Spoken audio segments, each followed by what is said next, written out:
is up, geeks and gamers? It's your boy Q and your boy QMG.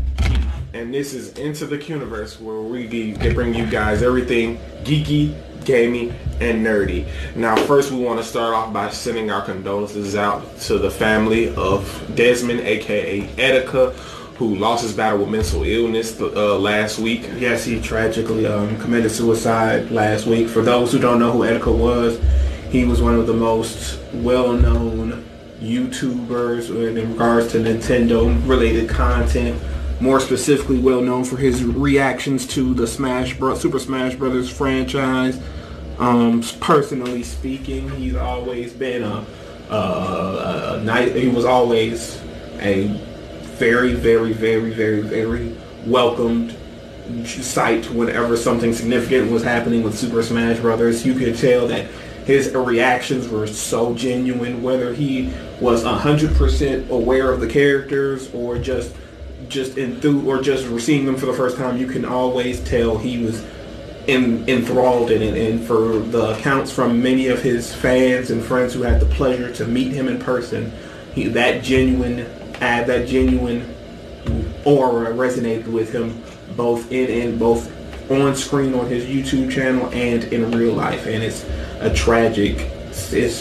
truly tragic that this happened. So for those who are suffering from mental illness, knows anyone suffering from mental illness, whether it be depression, anxiety, any of those things, reach out to them. It's not like a lot of people saying, it's more to life than what you see on the screens, whether it be TV, phone, or whatever, computer screens.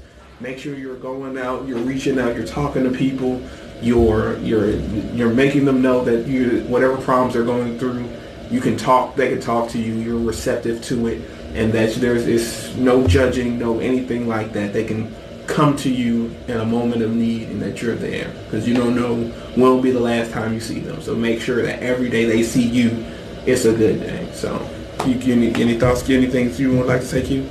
Yeah, just to keep it short, there's always someone to talk to.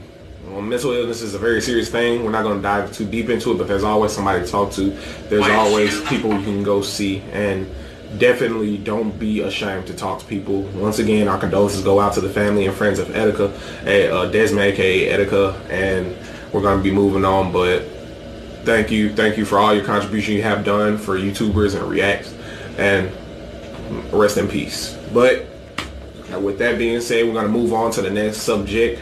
But we got to start it off after that solemn start. We want to start off how we always do. Nice little applause. So we're going to start off by thanking you guys for tuning in. Man, we've been getting a really good reception on Facebook and the channel Geeked Up Media on YouTube as well. We thank you guys so much for Into the QUNIVERSE. Yeah, Into the QUNIVERSE. They know the title. They know by now. But thank you guys for tuning in. The support is so much well loved. We're getting a lot of views. You guys just keep on viewing, keep on commenting. On YouTube, you guys can go and subscribe to our channel, like our channel, leave comments, as well as on the Geeked Up Media page. You guys can follow us on there.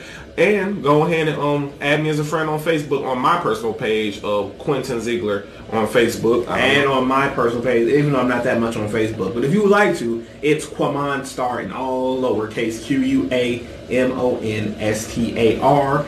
And on the gram, as the youngins say on the gram, it's at QUAMONSTAR18. Just type in QUAMONSTAR, and you'll see me in a Miles Morales cosplay with Superman, with the Superman cosplay, and that'll be me. Where they can find you on the gram? They can find me on the gram at Quentin Ziegler as well. But also we have an Into the QUNIVERSE Instagram as well, which will be updated with new pictures and photos of us doing photo shoots-esque things with different costumes. As well as look for that. As well as the Into the QUNIVERSE Twitter account at iQUNIVERSE, which you can follow for updates. Updates on all of the Into the QUNIVERSE related content. So go ahead and give us the nice little. With that being said, let's get into it. Well, so we could go ahead and just speak on it. With the recent release of with Infinity War being re-released to the nation, it's been met with kind of a sour note. A lot of people haven't been really happy about the re-releases. So if you guys don't know, actually Avengers Endgame has been re-released nationwide.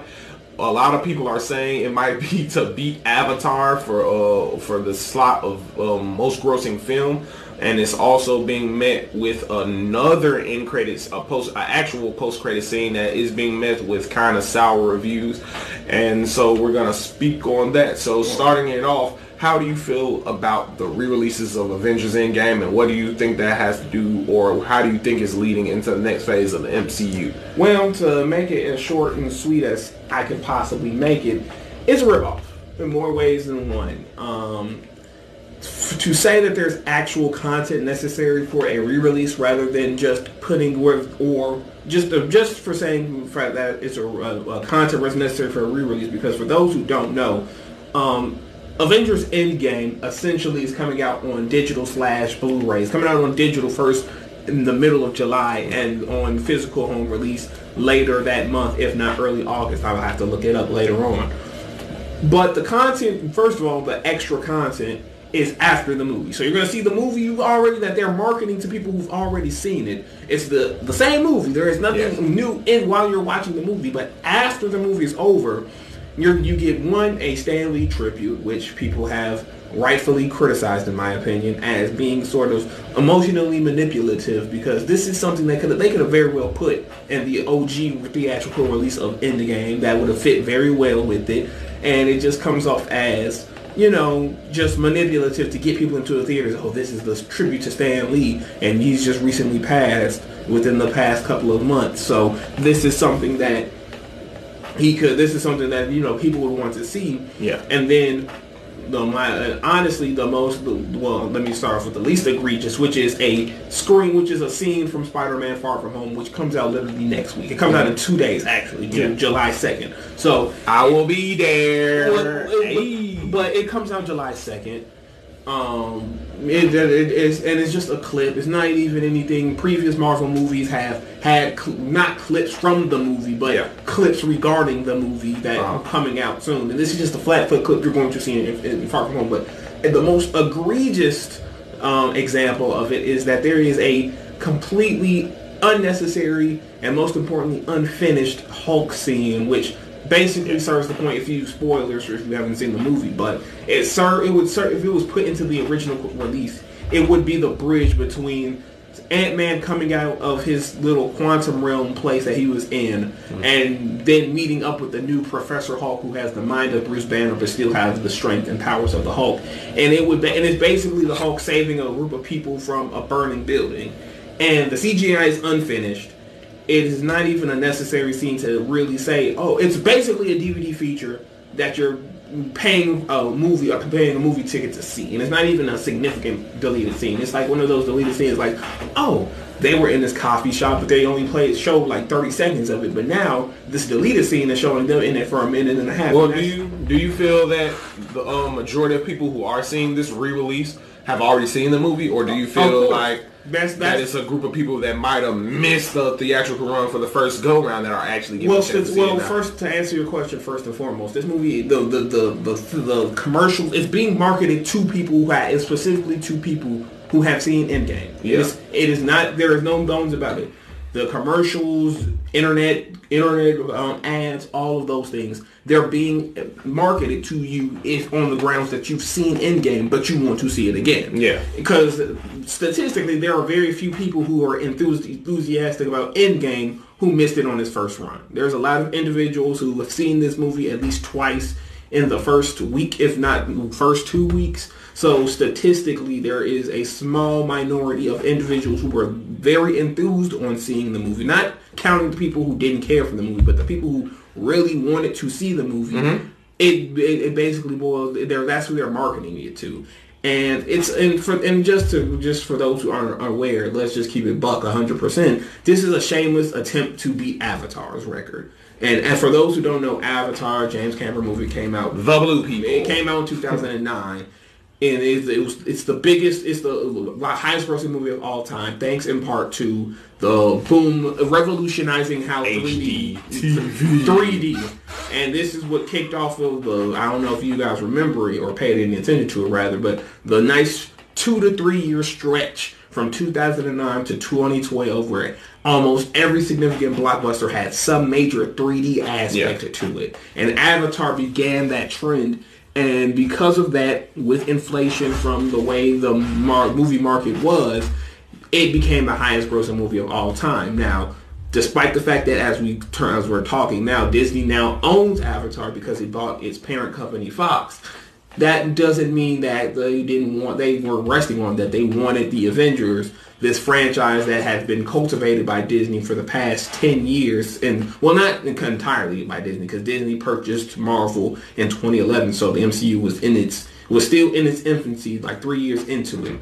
But it's still mostly synonymous with Disney at this point. And they were kind of hoping that a Disney-related project that they can basically say they 100%, well, almost 100% began, that's the highest movie, something that's been built up upon, has billions of people that loves the movie, and so on and so forth.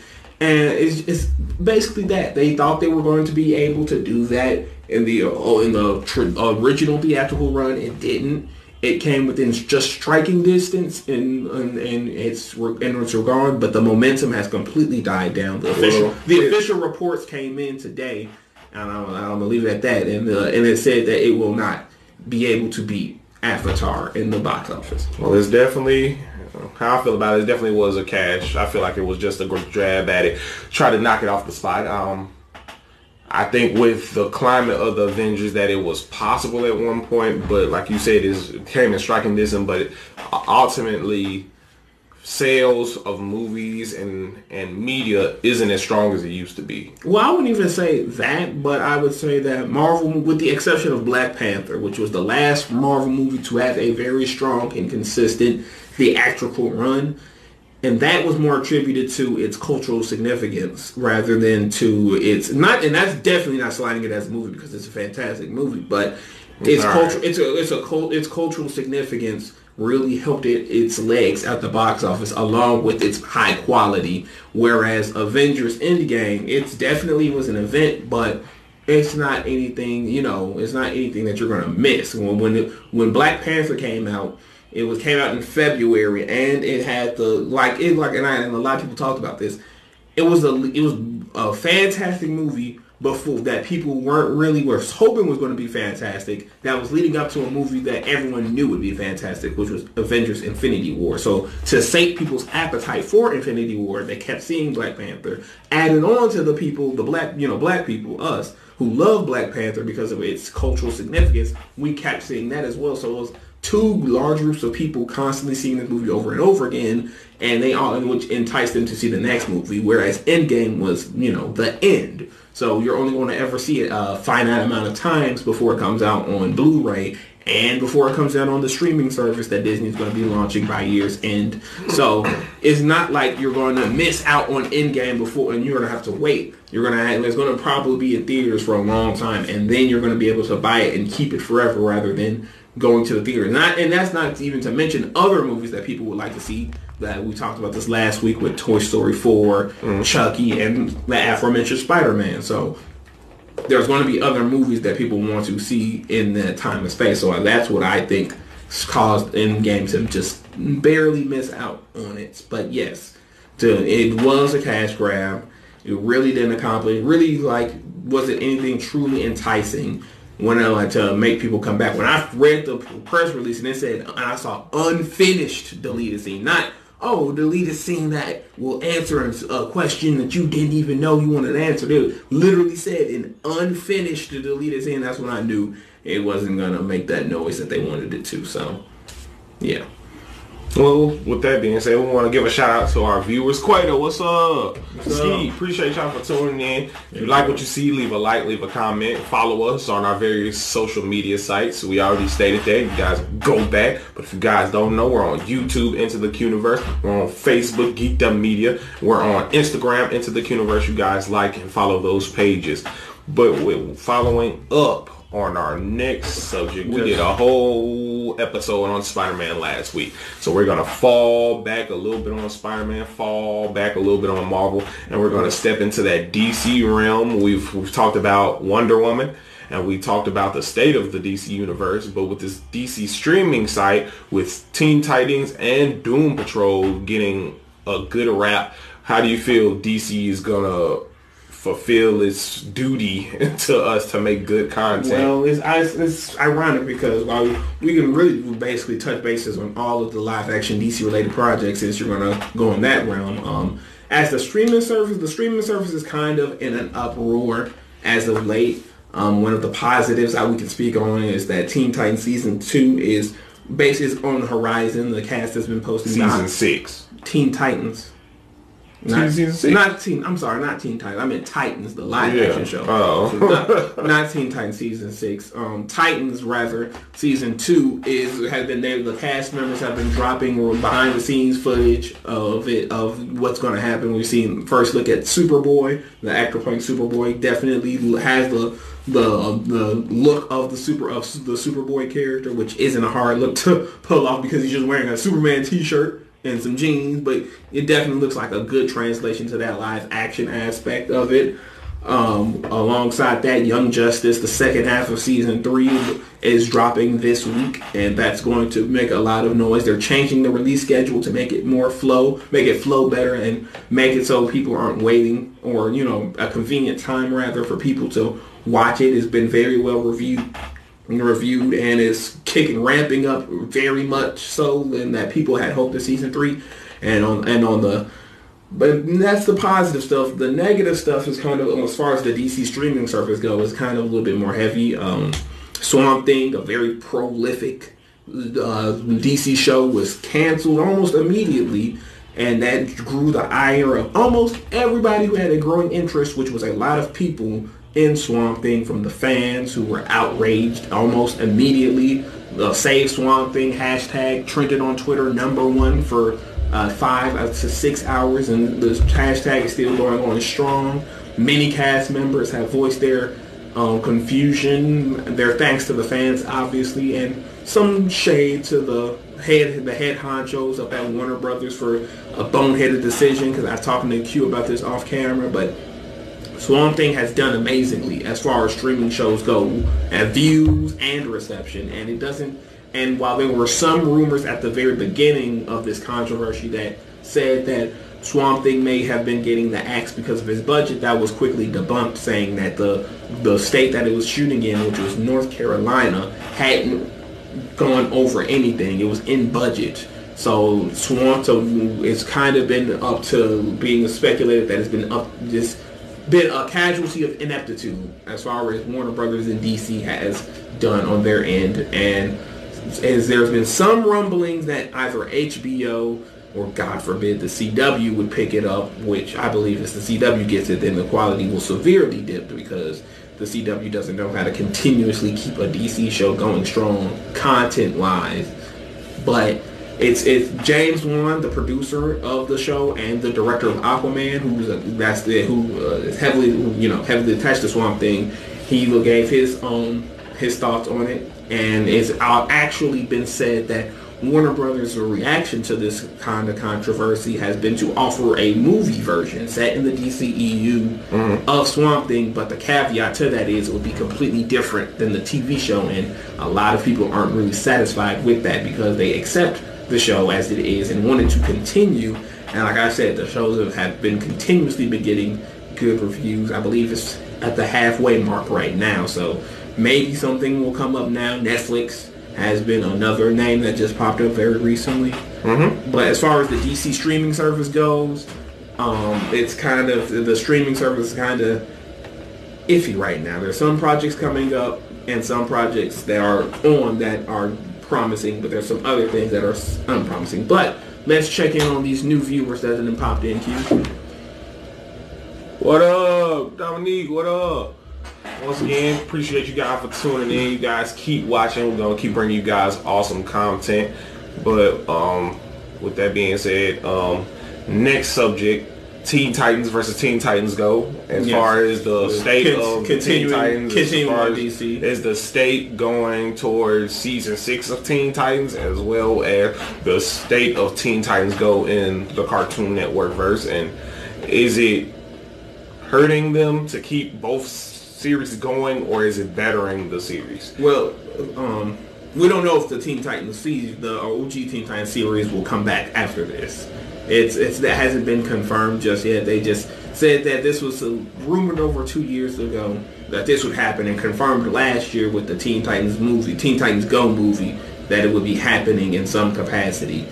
And it doesn't. The reason why this is a direct-to-DVD movie and not a Cartoon Network special or anything like that is because this is kind of something where DC has stepped in entirely to fund it and everything. So I don't know if it'll be a continuation for Teen Titans. But to answer your question, it wouldn't hurt. Teen Titans Go was very controversial when it first came out, and a lot of people have come around on it. A lot of people haven't come around on it. And at this juncture, what else could they do at this point? They put out a good movie that no one saw because they were still salty about the cancellation of Teen Titans, the animated series, the OG version.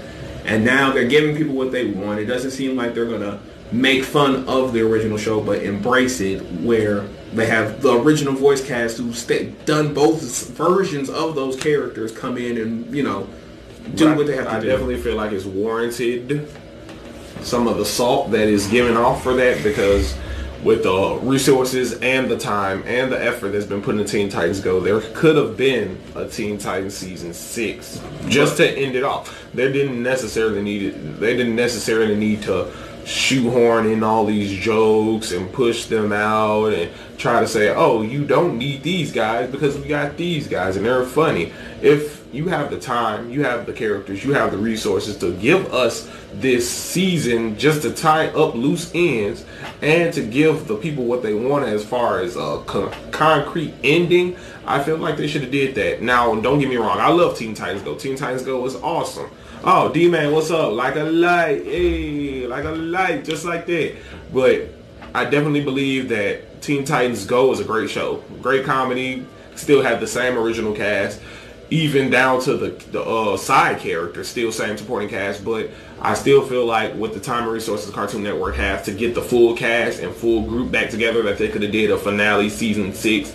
On the same vein as Samurai Jack, if you were gonna do Teen Titans Go at some point, which we knew was coming, I think it would have been a softer blow if they would have did the season 6 first. I don't disagree with Teen Titans Go once again, but I feel like they should have definitely did a finite version of the season 6. But my counterpoint to that, and I've said this to you off camera, that all depends on if they were unsatisfied with that, which by all accounts the creators of Teen Titans weren't unsatisfied with how they ended the original series. That was their intention, to end it like that. A lot of times we do have situations where it could be a continuation, but resources were put elsewhere to prevent that from happening. Teen Titans simply wasn't that case. Their intention was to do something completely different, which Teen Titans Go is. The problem I have with the criticism Teen Titans Go has is that, and you just said that you agreed, you basically alluded to it, was that they compare two different genres of shows based off of the characters and the voice cast, which is unfair. That would be like to compare Batman the Animated Series to Batman Arkham video games simply because Kevin Conroy and Mark Hamill do the voices for Batman and the Joker, despite them telling two completely different stories than each other. But because they have a specific voice cast doing the same characters, that lends them to comparison, and it doesn't. Teen Titans Go was meant, and for all intents and purposes, to be a comedy. Just because it's not exactly what you wanted doesn't mean that they were trying to necessarily disrespect it, because they weren't. The whole reason they started to address it in the first place about Teen Titans and the Teen Titans Go comparison, because the fans were basically just not giving the show a chance from the jump, and they just would use every opportunity, no matter if it was necessary or not, to bash Teen Titans Go. And the creators and the voice actors have a right to respond to that and not just take it on the chin when, there are people who are enjoying it and understand that. And on a personal level, there weren't many questions that needed to be answered from Teen Titans that actually mattered. Terror, not remembering who is Red X? Jason Todd. How? Because he's not older than Dick Grayson. But who said Red X was older than Dick Grayson? He dang near was close. That's an assumption. Damn right. Which means it's not as valid as me saying he's Jason Todd. But my problem with that is, like you just alluded to, even though you were joking, people take these assumptions as facts and run with it. Who is Red X? That's what we want to know. And if it wasn't Jason Todd and it was a complete random, then how would your feelings be? I don't know.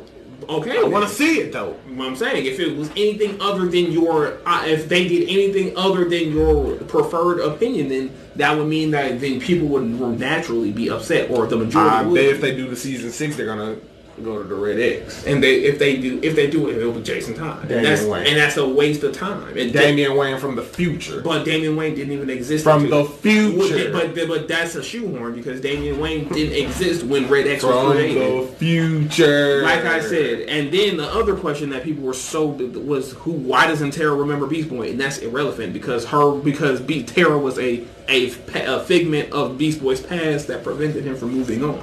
That and Tara doesn't matter in Teen Titans canon. She's in Teen Titans Go as a joke film.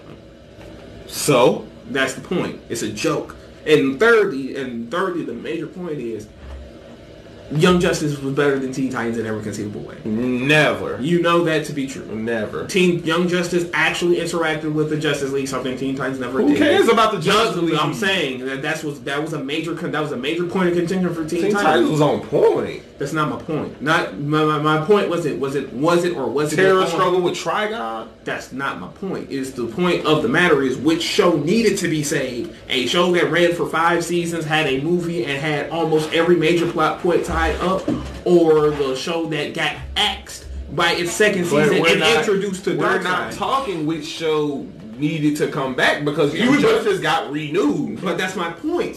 Teen Titans didn't get a season 6. Because Teen Titans doesn't need a season 6. Who says? What does it? Everybody says it. No, it doesn't. People say it. Not everybody says it. People say it. It's not everyone. It's not universally agreed to. Everybody who's in my chat, if you guys, in the QUNIVERSE chat, if you guys believe that Teen Titans should get a season 6, leave a like. Leave a comment, and if you don't leave a like, leave a comment. Which means your poll doesn't matter, because you're now making it anonymous as to who supports Teen Titans. Anonymous is gonna show. I'm saying as to who supports Teen Titans being in season 6.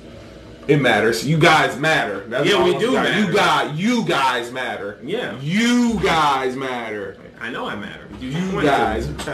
But my point being is that this is all irrelevant. The people, the voice actors for Teen Titans have said numerous times that they would play these characters no matter what scenario they're in. Whether it's Legos, Teen Titans Go, OG Teen Titans, they just love the characters. And they have expressed major disappointment when there's been other DC-related animated stuff, and with the exception of Young Justice, because they respect that and they respect the story, and they understand that it's a completely different interpretation. But when it's not that interpretation and it's kind of leaning more towards the interpretations they brought to life, they have even expressed disappointment in not following up on that. But it's just at the point where is this outrage really necessary? That's my point. Yes. But like the great Anakin Skywalker once said, from my point of view, the Jedi are evil. Which basically what I'm saying is none of our point of views are wrong. But easy. So sticking on DC, our last major DC. Yes. Shout out to my boy D-Man Cal. Of course they need another season. D-Man doesn't count because he's a regular. Man, he's a whoa. And D-Man's a regular who's either going to agree with me or you on any given topic. We need to agree with me on this topic. Exactly. So it does. So just like if you agree with me, it wouldn't matter. But he didn't, because we know him. But he didn't. He's biased. But he didn't. And plus, I saw you slip him $20 in the mail just last week. Okay. So make him say that. Yeah. Oh. Okay. And don't you deny it, because I saw you. But anyways, keeping on the DC tip, a lot of new information has arose on the latest DC movie, the first major DC movie of 2019. It's 2019 now. I'm tripping. 2020, and that is Birds of Prey and the Fantabulous Emancipation of Harley Quinn. And there has been early screenings of the movie, both internally and out in the wild. And they're saying that this is going to be another hit as far as DC is concerned. Sure it is. First, before we start, shout out to Antonio. Appreciate you for tuning in, man. And once again, guys, we love and appreciate the support. You guys keep liking, keep sharing, keep tuning in into the QUNIVERSE. Now, with that being said, the DC universe, cinematic universe, has really soured my taste for DC. How? Half of the movies I've seen have been either mediocre or bad. That is, I'm not even gonna go into that. I'm not gonna humor that type of. I don't care. That's definitely my opinion. Yes. I haven't seen Wonder Woman, so I can't judge. So what you're basically BVS, Man of Steel, Justice League, Suicide Squad, Aquaman was good, but I said over half. I didn't say all. Quincy, you literally named 5, which means either 2 or 3 of the movies you said were either 2 good movies and then 3 bad movies, or 3 good Suicide movies. Squad was alright. It wasn't good. So you're saying Man of Steel and BVS were the bad Man of Steel, once again, was alright. I said mediocre or bad. I didn't say... So which was so BVS was bad. Justice League, bad. Okay, but Justice League was... Bad. Well, Justice League, we can't... Bad. Justice League wasn't even a movie. It was... Bad. It was a trash bag. Bad. Exactly. But Aquaman's good. Okay. Suicide Squad, alright. I'm letting you know I'm gonna clip this and I'm gonna show this to all my DC friends. That's fine.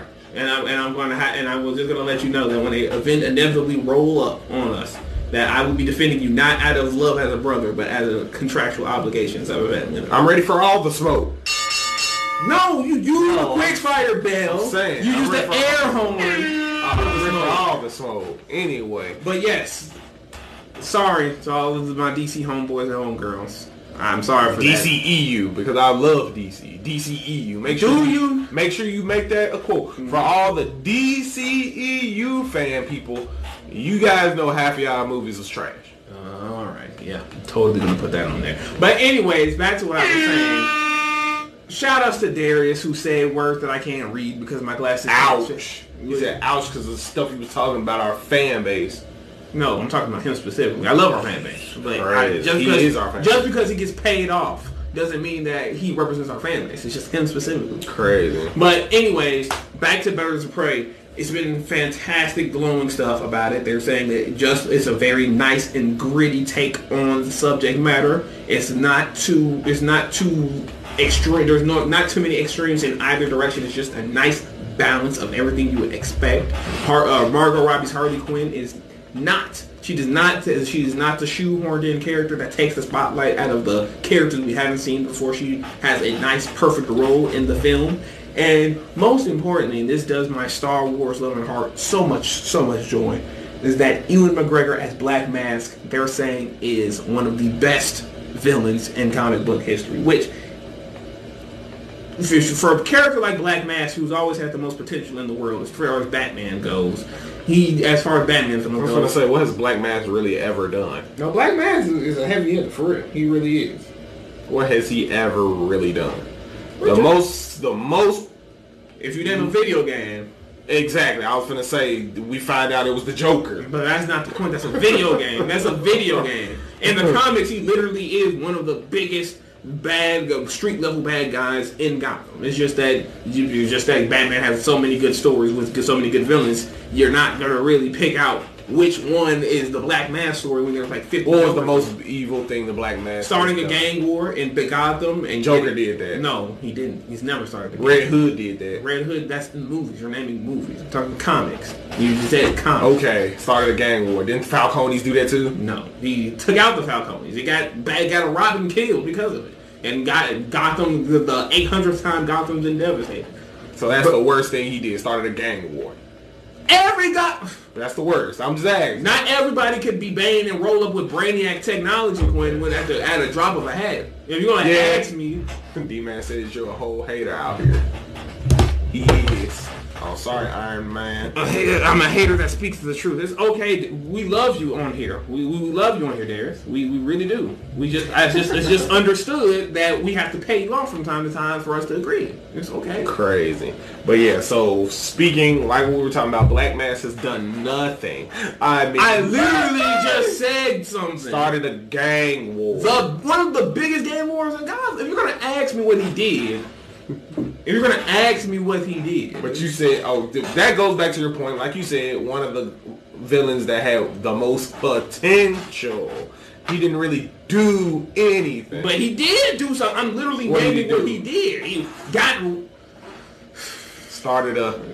What did he start? Okay, go back to Ewan McGregor's Black Mass. I'm sorry, I'm done. I mean, well, all right, Mr. Teen Titans Season 6 will Season 6! Yep, it'll happen the same day they put out Teen Titans Season 6. And his name is John C. And that's the second time you hit the wrong button. Season 6. You're supposed to hit this button. You're supposed to hit this button. Because it's a conspiracy. No, that's DCEU films are good. Definitely click this. I'm sending you out. All right, I am sending you out tonight. Back to Ewan McGregor, Black Mask. That's where you left off. Yes, he's very phenomenal from what they've been saying. That he like the ruthlessness, and this will be a rated R movie, so it's not going to be no skimping out. No PGR. You know how PGR. We are literally supposed to be unbiased on here. You're just. I am unbiased. I'm just speaking on the movie, just talking crap. That's not. I didn't see nothing on it. That's being biased because you said there's. Hey, you guys, let me know if I'm being biased. I am. Who? No, not you. Or hold on, let me go to the chat right now. I can't see. Yes, but okay, but yes. In all seriousness, from what the early reports are saying, this looks like to be a banger, especially in the R-rated department, which DC has really excelled in, whether it's TV and comics. When it comes to the adult themed content, they really pull no punches and make sure it's A-okay. But with the current state of the DCEU, it's very up in the air. It's off the walls almost, because yet they're cleaning house, setting up a previous timeline of superheroes with different actors. That are still in this DCEU. They're still pushing the actors from the Justice League era with Aquaman, Wonder Woman, Flash. How does that work when they're pushing two timelines, adding different actors in those roles, and are still pushing the same DCEU camaraderie that isn't there anymore? Easy. The same way Marvel's finna push X-Men and Fantastic Four into the Marvel Cinematic. But they're not a whole new set of characters that were in the MCU. You're absolutely right. There are two entities that are so large that they can absorb anything the Avengers did over the past 10 years. We're not talking about that. But I'm getting to my point. My point is, if they do it correctly and just keep the stuff that worked and take out the stuff that didn't work, it's easy. It's easier. It's easier when you think about it in the realms of exactly what you're asking for. Aquaman is the highest grossing DC movie of all time. Outgrossed Batman and Superman almost their entire library of films. Wonder Woman is one of their most critically praised movies of all time. There's Gal Gadot and Jason Momoa's interpretation of those characters aren't going anywhere unless those movies are literally cardboard cutout versions of those characters for 3.5 hours. And that's the only way those two characters could be feasibly seen the door with and justifiably so. With Batman, it's touch and go. It's Batman. Batman can be stand on its own. Batman could be something else entirely, be in part of the DC and EU. But at this point, it's not really, it doesn't live and die on that situation. And I get what you're saying. It's a completely different cast of characters, but like it's been said, it's a prequel. Like, how are they going to bring Robert Pattinson's Batman into this age? Well, the same way they brought in Don Cheadle's War Machine but we didn't get a young Don. Oh, so they're just gonna lie? Just gonna lie to the people that's watching? How many people cared that Terrence Howard was one? Aquaman. How many people cared that whatchamacallit was the Hulk? Edward Norton. How many people cared about that? As opposed to who's playing Hulk now. How many people cared about Don Cheadle? Okay, I give you that. But Batman is way more iconic than those guys. You do remember that Batman in the OG quadrinity of movies, Batman was recast twice. No, because we got Michael Keaton, Val Kilmer, Michael Keaton, Christian Bale. No. Are you talking about from that same universe? Yeah. So George Clooney, Val Kilmer, and Michael Keaton all in the same universe, right? That's the same universe Batman. Yeah, and nobody really cared when they were cast. Now the movie's reception. Hold on, wait. Are you sure that the Val Kilmer and George Clooney ain't a separate? Because the Michael Keaton, Tim Burton, was totally different from those two. It is 100% the same Batman from those first two films. If Batman and Robin was not critically panned, the fifth Batman movie would have focused on Harley Quinn avenging the Joker's death from Batman '89. It is confirmed. So it is all the same events in the same timeline in the same character, just recast Bruce Wayne. But yeah, it's easy. People put so much stock into it. Oh, well, how can we make Robert Pattinson? The only way that they're like, how can we make Robert Pattinson Batman in the new Batman? It's like, they're going to find a way. If Robert Pattinson hits it out of the park as Batman, no one's going to care. No one's going to care. I'll care unless you like it very much. Who's that? What up, Will? What up? Appreciate you for tuning in. D-Man says, show him them car facts. But and as far as the other movies that's coming out, the Joker's a standalone movie. The Joker's going to be a standalone movie. That's the only movie I can think of right now in the immediate future. In the comments, let me know if you guys are hyped about the way the DCEU is going. Let me know how you guys feel about the Birds of Prey and the Joker movie. And the Joker movie, let me go ahead and start that off. I'm hyped for it. Hyped for the Joker movie as far as just a new take on a beloved character by many. I'm not even thinking about Heath Ledger when I'm watching this movie. He had his time and he did a phenomenal job. Probably my favorite movie villain of all time. Not probably, he is my favorite movie villain of all time. So that's going to go down in history as that. But if Joaquin Phoenix can pull off his own interpretation and his own what-if story of this character, I will be very pleased with the route that he would take. He definitely seems to fit this role in this 70s-esque Starsky and Hutch style direction. I'm definitely ready to see his portrayal of the crazy clown prince, where he looks as if, from what I've seen from the trailers, he looks definitely more of an anarchist and not a villain. And looking more like he's getting dealing with a cult following. And it's dealing, even though the movie is set in the 70s, I feel like they pulled a lot from the society of today, where we lean more to a cynical style of beliefs, and that our society loves violence, loves anarchy, loves to be cynical about things. And I feel like the Joker is going to play into all of those tropes about our own society. Like I can only speak for America. I don't want to speak for the whole world, but for the most part, we love the villain. We love a good villain. Now, a good hero, great, but we love a good villain. At the end of the day, a good villain will overshadow a good hero almost 90% of the time. So with that being said, I think Joaquin Phoenix pulls off his style really well just from the trailers, and I would love to see what he does with the society ever looming more and more to doing a cynical style that tailors more to anarchy. But appreciate it, Marlon. What's up? Appreciate you for tuning in. Leave a like, share, leave a comment. Thanks. But yeah, long story short, DC as divisive as ever. So now we're going on to our favorite time of the day. Whenever we do this, jump off. Your favorite time or my favorite? Quick fire. So we touched on it earlier with the Avengers Endgame, talking about the post-credit sequences and the aforementioned ripping off of the people with it. So my quick fire point is not nothing news related this week but what movie would you like to have seen have a re-release with added content when it came out in theaters?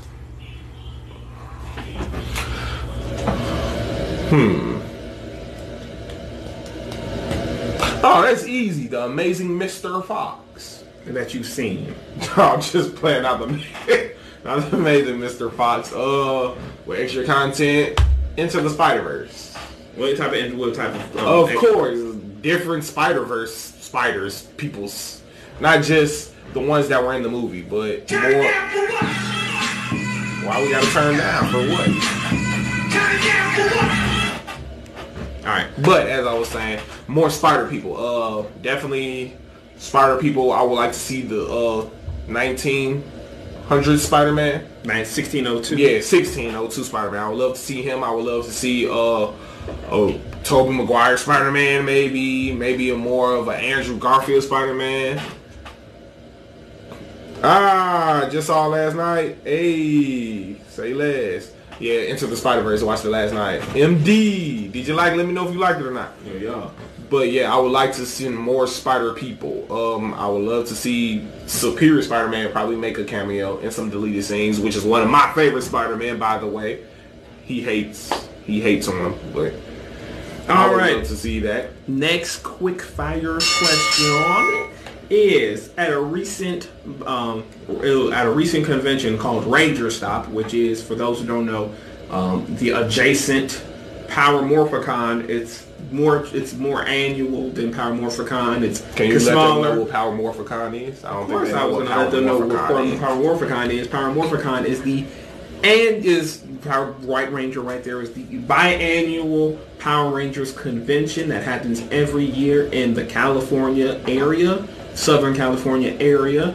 And as of last year, they announced that they will be having a Ranger Stop, which is essentially they'll go to specific cities and have specific cast members talk about Power Rangers and, meet them. They might have some announcements here and there. And of course, Mr. White Ranger himself, Jason David Frank, a.k.a. Tommy Oliver, the white, green, red, the best red, Ranger Power Ranger. Time. If you've only seen his seasons. Here we go. Shout out, much love to JDF in all seriousness. JDF, you the #1 Ranger, bro. Best Red Ranger of all time. Anyways, he was on the panel and he was talking about his favorite things about Power Rangers. He said that he preferred being the Green Ranger out of all colors because he gave him more dynamic. It gave him a more dynamic character as opposed to because he was good and bad, being the good leader. And he mentioned that his daughter may or may not, leaning more towards may, have something to do with an upcoming Power Rangers related project. So Quentin, I would like to ask you. I'm listening, God. I would like to ask you, what part would you like to see her play? Now, just to give you more, give you more context to it. It's not related to the movie. He said he doesn't know anything about the movie, whether he's playing coy or not. It wasn't conveyed. It doesn't conveyed like that. Nor is it alluded to that she will be playing a child of his in the show. But it's just something Power Rangers related that he's teased that she may or may not be a part of. So, first of all, we know exactly what it is. If you guys watched a couple last episodes, you would know. Him and his daughter are making a Power Rangers comic where she's doing the storyline, the story for it. Like J.J. Abrams and his son. Oh, I got that reference. But no, I don't know what it could be. It could be anything. JDF is very known in the Power Rangers community for doing anything and everything that Saban or Power Rangers want him to do. Well, now he Hasbro want him to do. He's never shied away from doing any cameo, anything that's pertaining to Power Rangers, and I'm pretty sure since he's in it too, it's gonna be something that's gonna be loved by the Power Ranger community. They haven't done anything that I haven't liked yet, as far as with JDF, Jason David Frank, Tommy the Green Ranger. He hasn't done anything cringy, as far as like, why would you do that? Since he's been in the limelight doing his Power Ranger press and Power Ranger spots, so whatever it is, I'm pretty sure it's gonna be good. I don't know how old his daughter is, so I don't know how deep she could be as being a Power Ranger or something. She's close to, I believe she's like 17, 18, something like that. Oh, well. She's like 17 or 18, in that age range. I don't know what age range they look for, but I know most of the time the Rangers be really in their mid-20s. Depends on the season. Yeah, so I don't know if it's to that length, but I don't know if they're gonna have maybe where Tommy has he has a scene where he's Tommy handing down his morpher to his daughter or something. It could be anything, but I don't know what to expect especially from that aspect. We didn't have things come out of left field as far as Power Rangers teaming up with Street Fighter characters in a small movie to defeat M. Bison. So there's really nothing you could just put a definitive finger on like, oh, this is what they're going to do, because we've had so many things from each sides of the spectrum as far as Far Out to fan-made movies where it's set in the future. So we don't necessarily know what's going on, and that seems like it's a lot of potential in that. All right, and to the last quick-fire question. This past week, my pick for movie of the summer, Hobbs and Shaw, dropped its final trailer. And when I tell you that is one of the best trailers I've seen in a long time, man, that movie, I was sold off of the first trailer. Hobbs and Shaw. I doubled down on the second trailer, and I'm willing to sell my house, metaphorically speaking, to go see that movie. Q, what were your thoughts on the final trailer and on Hobbs and Shaw in general, on now that you've seen the final trailer? You really want me to answer this? All right, here we go. Hobbs and Shaw. All right, now Quick fire question. So don't let me tell you guys. Oh, sorry, guys. Let me tell you guys, Hobbs and Shaw. I am gonna say it as clear as day. If the movie wasn't set in the Fast and Furious universe, I'm pretty sure I'd go see it and enjoy every inch and every inkling and every moment of this movie. But with the reoccurring moments of trying to make more and more of these cinematic universes that intertwine, which I love, we have gotten so far away from what is respectable and what is understanding about universes. Fast and Furious, for prime example, a movie that started off purely about drag racing and the undercover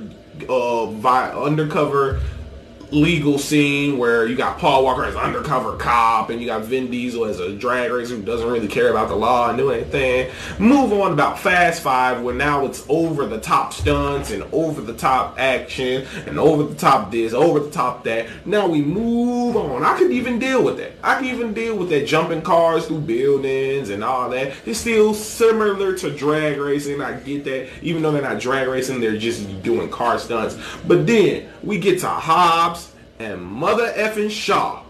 We get there. Now, like I said in the last episode, well, probably 2 episodes ago, the scene that really just broke the bank with me is the scene where The Rock, Jason Statham, and Idris Elba are running down the side of a building.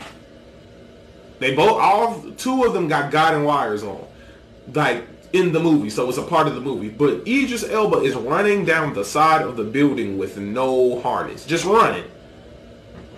And it's stated that this man has super powers, super abilities. I can't deal with that. For a movie that's coming from such a grounded in reality route to now spin off to something with superpowers and over the top action to a point where they're almost cyborgs or androids, is just a little off-putting. Now, like I said, if Hobbs and Shaw was set in its own universe, I definitely would be digging it more, but just knowing that it's coming from the Fast and Furious, that only scares me even more to see what we get in the next Fast and Furious, as opposed to if it was Fast and Furious was its own saga and Hobbs and Shaw were on their own movie saga. Well, that was quick fire, so I have a lot of counter thoughts, but I'm gonna let you. We'll talk more about Hobbs and Shaw the closer we get. Shout out, appreciate you for watching, Sean. Oh, here you go. Sean wanted to ask you, because I know he ain't talking to me. Who cares what you think?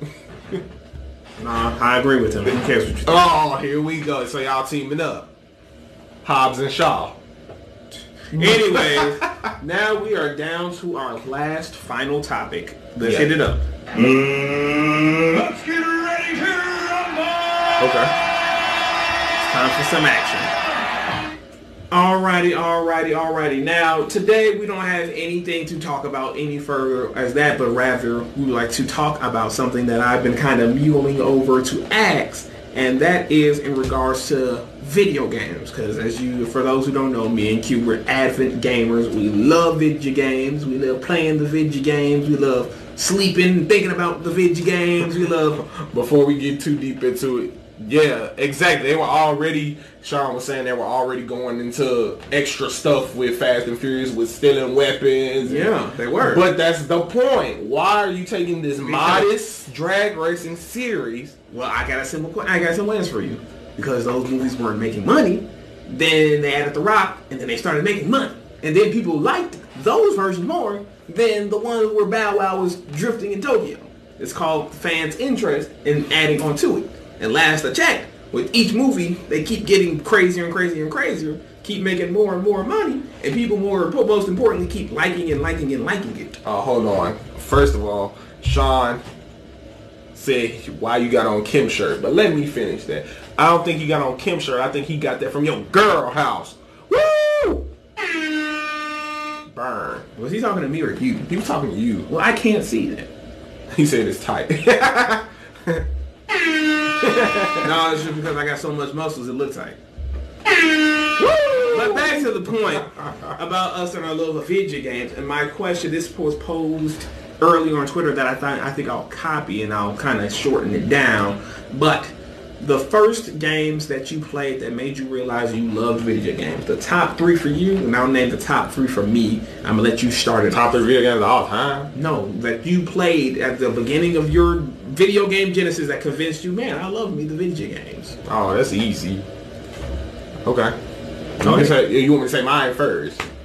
Metal Gear Solid, Marvel vs. Capcom 2, and what's the final one? It's a lot of games to just pick a third one. Ooh. Oh, Pokemon Gold and Silver. Well, now Pokemon Gold and Silver. Mine's is I got Pokemon. I'm not gonna name that one because you named them. So just for the interest, you can name diversifying because I want you to go a little bit deeper into why. My 3 will be like as you, Metal Gear Solid. For me, a little bit over Metal Gear Solid would be Crash Bandicoot. What was it? 2 Warped we had? Yeah, Warped. Yes, Crash Bandicoot, Warped, and number 1 would be Final Fantasy 7. Now you can go first on why those games stick out to you the most. Metal Gear Solid, bro. That game was just too cool. Like, there wasn't too much. Even as a kid, that game made me actually play it. Like, having to learn all the stuff, even though the little cigarette thing where you can see the lasers on a certain part, the game was just really well crafted. And for me to be a young kid playing that and understanding the direction that they were trying to take the game, it was really fun. The first time I did, like everybody, no, I'm not even going to talk about that part yet. Just the simple stuff, like when you fought Gray Fox. Hand to hand. Where you couldn't use your guns at all. Because he would dodge bullets. Stuff like that. Then, when you fought Ocelot in the corridor and you had to blow up the walls with the C4 explosive. Stuff like that. And not to mention, probably everybody's favorite. Oh, hold on. Let me talk. Earthworm Jim. Yeah, Earthworm Jim was turned. Madden. Sean said Madden, Earthworm Jim, and NBA Shootout. NBA Shootout, we used to play that. Uncle had it. We used to play that. But even the best part to me, Psycho Mantis. Dude, when I played Psycho Mantis for the first time and that man read my controller and I had to plug it into a different socket to beat it, that jump was off the walls. And that's Metal Gear. Now, on to my second game. Well, I'll talk about Pokemon first since I get it out the way. Well, now I can talk about Marvel vs. Capcom 2. Marvel vs. Capcom 2, oh my god, dude. When you play that, like, playing with all the Street Fighter characters, all the Marvel characters, Wolverine, Spider-Man, Ryu, Ken, like there was nothing better you could do as a kid, me and my brother playing against each other or me and my cousins playing it against each other. There was no funner time just button mashing away and throwing out ultra combos and super combos, and when Iron Man, the proton cannon comes, man, some of that gameplay, the music, the lighting, the way that they did that game was just very appealing to me at an early age, and I think that was one of the first. Between the Marvel vs. Street Fighter and Marvel vs. Capcom series was definitely the series that got me, besides Mortal Kombat and Street Fighter, definitely the series that got me into fighting games. Now, as far as Pokemon Gold and Silver, those are probably one of the best games of all time, period. Just the amount you could do. You could catch monsters in a ball and fight them, and you go through various cities in an open world, in a video game with an open world, and you use your your characters or Pokemon to fight other Pokemon and catch them and raise them, and then you got different gym leaders. Like, just as a kid, I can remember days of sitting in my room with the light on when I'm supposed to be asleep playing Pokemon, trying to catch this last Pokemon or trying to get this last gym battle before I have to figure out how to get to the mountain. Or God forbid, fight Whitney.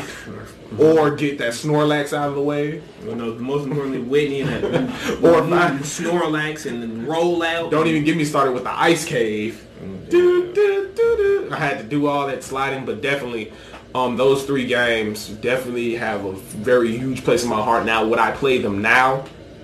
I might do a run back, but the impact that they've left on me is to a point where I don't even need to play them. Now, I'll play Marvel vs. Capcom 2. It's easier to get into than playing Cold, Gold, Silver Pokemon or playing Metal Gear Solid all the way through. Now, later on, once we get a little more time on our hands, we definitely might start playing more retro games on stream when the stream gets back up.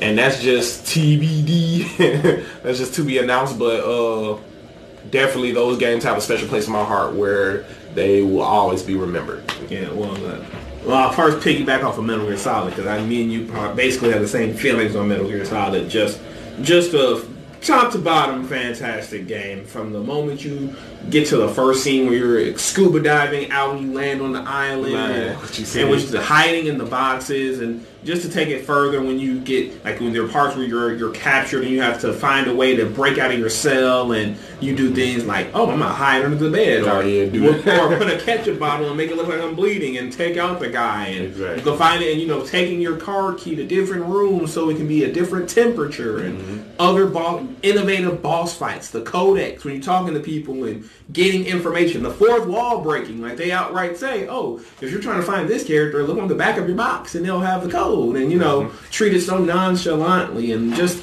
the level of the quality of storytelling the game like that had, especially at that point in video gaming, is second to none. And my second game, Crash 2 Warped, was like the first platformer I ever played. Before I played Mario 64 or anything, went back and played those games. Crash Bandicoot, the level when you're on the Great Wall of China and you're riding the tiger, and the boss fights, running from the boulder again. All of those other cool things in Crash Bandicoot, the boss fights, and all of it was just such a colorful game that stuck out to me the most. And actually one of the first games I beat, but even before I beat Metal Gear Solid, I beat Crash Bandicoot Warped, and that's just, to me, is just one of my favorite memories of playing a video game. But my number 1 game, Final Fantasy VII, that changed the game for me as far as I looked at video games and where I wanted to, and how enthused and enthralled with video games I was. Just a fantastic story. It's just the first time I played a role-playing game, an RPG, as it said in video games. First time that I even touched something like that, and just the characters from Cloud to Barrett, Tifa, and all of those characters, the storylines, the way that it just, the dialogue in it, was a sprawling, expansive game that just sticks with me to this day. Honestly, one of my favorite games of all time, and I just can't wait for them to remake it next year, coming out in March. The first half is just... I'm ready for that version. Now, what you guys, I'm not a very big turn-based guy unless it's Pokemon. I played Final Fantasy VII. I liked it for what it was. It was time I played it at a younger age. But I'm definitely a bigger fan of the Final Fantasy for games that are more in the vein of 15 and of Kingdom Hearts, where you have the skills or the mana moves and everything, but it's real time. So I'm definitely very hyped for Final Fantasy VII. Well, you should really hyped, because it's not even like that. It's just a flat-foot action game. Definitely. I'm definitely hyped now. And then you get to play as each character in their own real-time mode, like Tifa. You get to play as Cloud. You get to play as, what's the other guy? Barrett. You get to play as Barrett. I'm definitely really psyched for that. But now, got your honorable mention. I got mine. My honorable mention for best games of mine that made me want to play video games, Siphon Filter. Siphon Filter 1, Gabe Logan. It's a 2. That'll be 2. Is that Siphon Filter 2? Yeah. When he's on the mountaintop. Yeah, that was number 2, where Chance was the bad guy. Siphon Filter 2. Yeah, Siphon Filter 2. If you guys don't know, Siphon Filter was a PS2 game. One. No, it's PS2. Siphon Filter 2 was PS2. Dark whatchamacallit was PS2. You positive? I'm 100% positive. Oh, yeah, PS2 was backwards compatible. Yes. Okay, Siphon Filter was PS1 game where you could play as Gabe Logan, action shooter.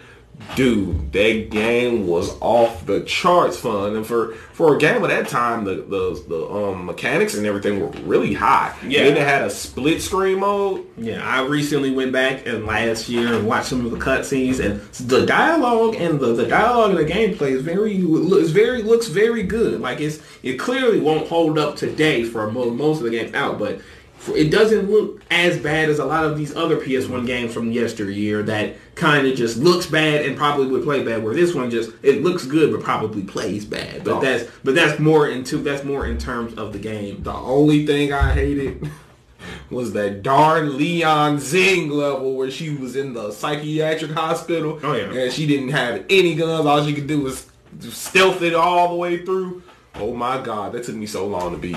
It's for story mentions because she had the Siphon Filter virus. But other than that, I definitely agree. Now, my honorable mention is a game you mentioned, which is Pokemon Gold and Silver. And that game, like you basically said all of my thoughts on Pokemon Gold and Silver. It's just fantastic, especially when you go back to the original map from the first game, because that's like the major thing about it. It was that it had the complete Kanto region that was on the original cartridge. Mm-hmm. That was on the original versions of Pokemon before Gold and Silver, which was Red and Blue, which was dope, and all of the cool things. And I personally love the re-releases that came out, Heart Gold and Soul Silver. Those to me are the best Pokemon games, period. But Heart Gold and Silver to me is also in my top games. It's easy number 4 in my honorable mentions. But now it's about that time to go ahead and wrap it on up for the Intercube. We gotta thug it out like we always usual. Appreciate you guys for tuning in. This is Into the QUNIVERSE. Where we bring you guys everything geeky, gamey, and nerdy. You guys, like we say, appreciate and love the support. You guys keep watching, keep tuning in. Once again, our social media sites, you could go to Into the QUNIVERSE on YouTube. You can go to Geeked Up Media on Facebook. You can go to Into the QUNIVERSE on Instagram and Twitter at iQUNIVERSE. As well as go to my personal page, Quentin Ziegler, for all of our content, which you are currently on right now. And go to my page, QuamonStar, if you just want to follow me on Facebook. I might post something from time to time, mostly. And we appreciate you guys for tuning in. But before we end, once again, we would like to send our condolences and our love and support to the family and friends of Etika. We would love to send that out to you guys, because once again, nobody is immune to mental illness and everybody is loved. You always have people that care about you. And for anybody who doesn't have anybody to talk to, you can hit us up on social media. Hit us up on social media, on any of our outlets, and we will definitely get to you guys, because everybody has somebody we care about, all you guys, and we love all you guys. And with that being said, peace, love, and respect. As I always say, this was Q, and this is QMG, Into the QUNIVERSE, and we are signing out. Good night and good luck.